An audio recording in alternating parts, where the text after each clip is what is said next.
எந்த ஃபோன் என்ன பிராண்டு வச்சுருக்காங்க. இப்போ சந்திரன் தான் ஆப்பிள். ஸோ ஆப்பிள் அப்போ சந்திரனுடைய காரகத்துவம். அது மட்டும் இல்லாமல் சந்திரனுக்கு ட்ரையாங்கிள் வீடு.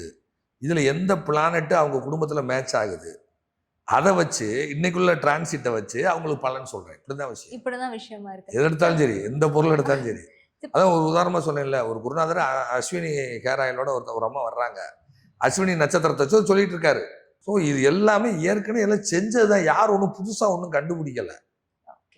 வயதோட்டம்னு ஒன்று இருக்குமா, இந்த வயசுல உங்களுக்கு இந்த சம்பவம் நடக்கும்னு ஒன்று இருக்குமா, இந்த வயசுல இந்த சம்பவம் நடக்கும் அப்படின்னு கணக்கு இருக்கு.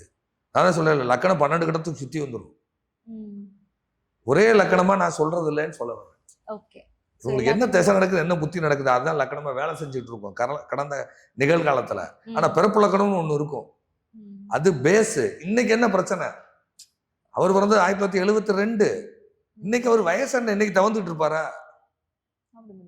இதுக்கு சாப்பிட்டு வரலாம் எனக்கு தேவையில்லை. விரல வச்சா என்ன சொல்லிட்டு போயிட்டே இருக்கலாம்.